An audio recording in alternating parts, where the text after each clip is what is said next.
Hi guys, so if you have been following my channel or watching one of my videos about brake replacement that I did last year on my vehicle, then you know what was the actual reason why I replaced the original genuine Mercedes brakes into the aftermarket Zimmermann. But for those people that don't know the story, I will repeat myself. And so the reason is that my vehicle equipped with those two stereo sensors and one sensor on the front, which means that this car is equipped with the active steering control and active brake system, and the most important active cruise control, which is a Disktronic Plus. That's what they call it in Mercedes-Benz. So the vehicle is actually stopping for you, keeping the distance between you and the vehicle ahead of you, and making all kinds of helping you to drive in all kinds of situations if you're not controlling the car. So it's going to apply brakes whenever needed to be applied, but you will never know that because it's doing so smoothly, and it's doing so often that it's actually overheating original brake rotors. Well, maybe it's not in every case it's going to be like that, but in my case, I've been driving all the way to Canada, and it's more than 1,000 miles one way, and I did it in one day. Usually I'm doing this in one day, so 1,000 miles on the brake discs when all of those the braking system is applying brakes so often going through the mountains. And yeah, I've been experiencing overheated brake rotors, so they got warped. I replaced them with the genuine brake discs one time, and they got warped again. So I got tired of that, and that's why I replaced them with drilled rotors now, and no more warping. I did a couple trips to Canada and back since that time, and no more warping. Now I'm doing exactly the same procedure on the rear disc brakes, because the rear disc brakes are also overheated, and you can see evidence of overheating right here, and it's even much worse on the other side. I've been really happy with the front brake system improvement. Now I invested into the rear disc brake, so I'm going to do it. Now the part number for the front discs you can find on my other video that I have, but for the rear one it's going to be this part number that I am going to install. Now this is only applicable for the E250 model 4MATIC, this whole procedure, because if you have a E350 in the same body, most likely that you have to do only brake disc swapping, because your brake disc came already ventilated on the E350, but they are not drilled. So if you want to have them to be drilled like this, you can buy this part, and it's a really easy swap. But for those people who have E250 model, this is not just an easy swap between from one disc to another disc, because the actual brake caliper will not work. The original brake caliper will not work on these wider discs. So as you can see, this is only 10mm thickness original, and this one is 20. So the brake caliper bracket will not fit over this. It's not just a bracket, the caliper itself is narrower, so you have to replace entire brake caliper from E350 model, because this is E250.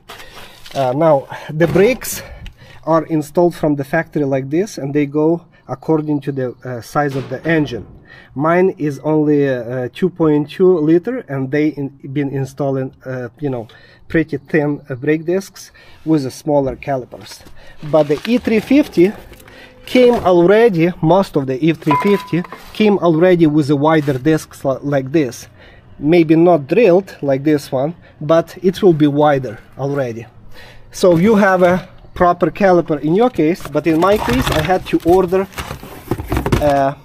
calipers from E350 model. And because it is longer by ½ inch, and bracket right here is wider. So let me show you on the other side final result. As you can see, I already installed the new disc, and I already replaced the caliper from E350 model. Well, this is my original E250 brake caliper. As you can see, if you compare those two, you will see how narrow for the disc is. You can see my finger barely fit between those two tabs, and this is how wide it is on the E350. That's why you need to go with another caliper if you're doing exactly the same modification, if you have exactly the same problem with overheating or warping your brake disc on E250.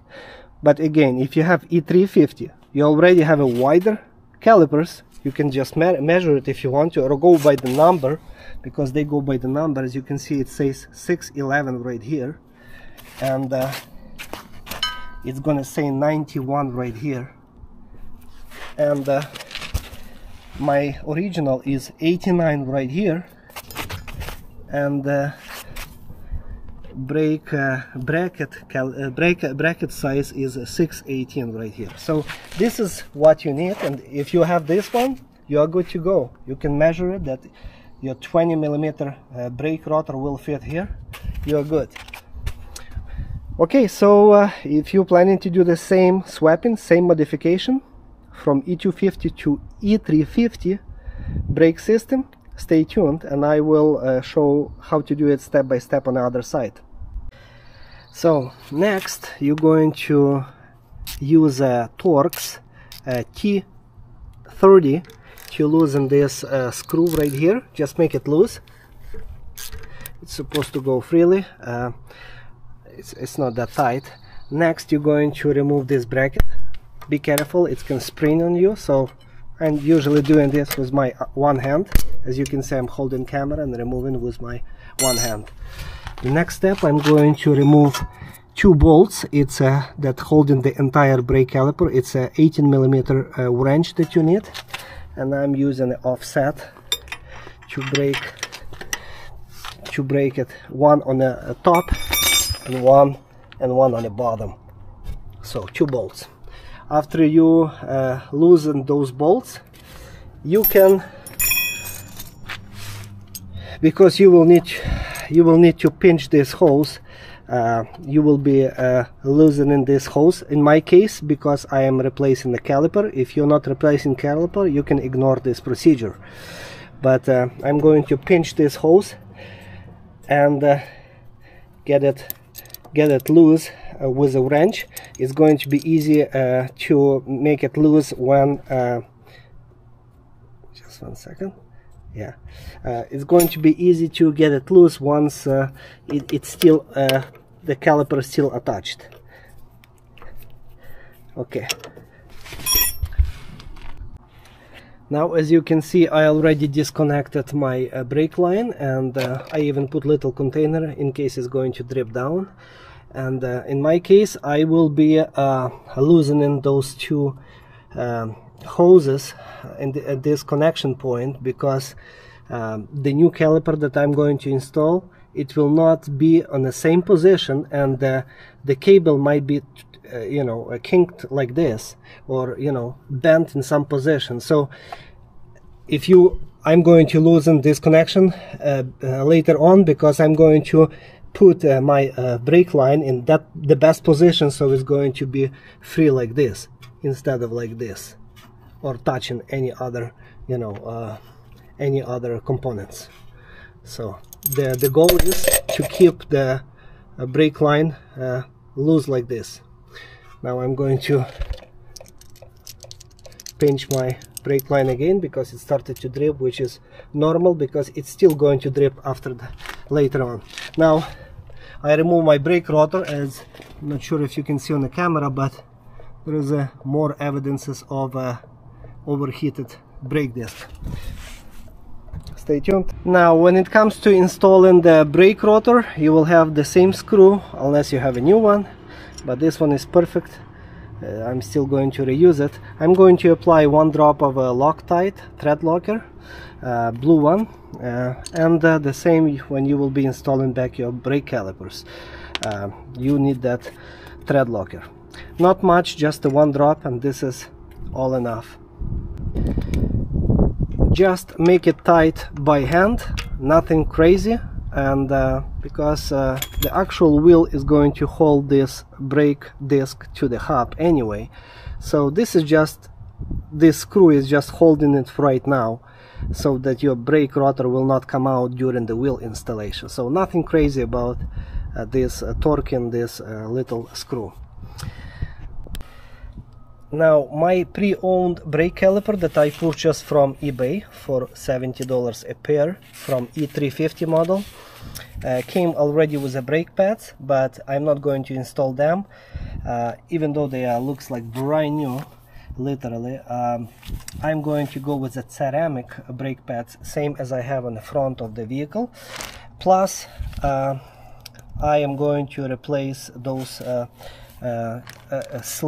rubber sleeve kit, even though that they probably in perfect shape, but because this kit is not that expensive, only $11, I rather replace it. This is the part number that you will need to buy. Now, when it comes to cleaning the brake caliper bracket, as you can see, mine is in perfect condition, just need to be cleaned, and even without using any metal brush, I just need to clean it with a brake cleaner or with a rubbing alcohol. If you don't have a brake cleaner, it will work too. If your brake caliper got some corrosion, you might have to use some special, well, or any tool that you can find that will fit and it will not damage your brake caliper brackets. So those are the specially designed for the brake calipers only, if you want to obtain for yourself if you work a lot. Other than that, you can always use just a regular metal brush. Try to stay away as much as possible with the, from the rubber boot right here. You can always remove this bracket so you don't touch nothing. I'm going to clean my sleeves, sliding pins with rubbing alcohol. They are in perfect shape, and as I said, I'm going to replace those rubber sleeves. Now, those sleeves and those pins are not lubricated, they are dry. I did not read any information anywhere that you have to apply any kind of lube. So the new comes dry, and even on this one, almost brand new caliper, came from a factory. There is no grease that I see. Anyway, maybe I am wrong, maybe it should be some grease applied, but I did not read any information about that. All I see that the brake pads needs to be lubricated on the edges, on those points that I'm going to clean. So stay tuned. Now, this is the only lubricating points that I found in a book, and just a thin layer, and on each end of the brake pads. Okay guys, so don't forget, when you installing your brake pads back in place, even if you touch that with your fingers, it's still going to be some grease on your fingers or on the rubber gloves. So make sure that you're going to clean your brake pads with a brake cleaner or rubbing alcohol, because it's going to damage your brake rotors, and it will not be the same performance as you expect. Now, after all of the cleaning, lubricating, I am ready to install it back in place, and I will be applying this blue thread locker on the same bolts, and will be torquing them to 85 Newton meters plus 45 degrees. This is what the book says. Well, now my brake caliper came with a perfect shape brake line, so I'm going to reuse it because it's even more shining than my original one. So I'm going to remove this one next, after I install the brake caliper. Now, when it comes to this brake line removal, you don't have to hold it from underneath, because if you look closely at this one, there is two special holding tabs that it's going to fit only in one spot. Well, actually there's going to be multiple spots, so you can put it any spot, but those stops will prevent this lower hose from turning. So all you need to do is just loosen this nut right here, and this is going to be 18mm flare nut. So but the brake fluid will be start leaking, so you need a container, so expect that. This is normal. There's no other way how to do this procedure, and you will have to do the brake bleeding anyhow, and I will be showing you how to do so. As you can see, it's dripping now. This is normal, and now I'm going to install this hose into the best position that will be in my case. So if you look closely, there is a you know, grooves, so you can use any angle of that groove or that spot that you need in your application, so your brake line will not be bent, kinked. So in my case this is like this, but you can move it to any position and have it. If you put this way, you see how crooked it is, so it's not sitting straight. Now as you can see, a little dirt, so make sure that you're going to clean all of that with a brake cleaner or a rubbing alcohol, that none of the dirt will get inside of this brake hose. So this is my best position. It's far away from all other components, and this is how I'm going to leave it like that and retighten this top nut.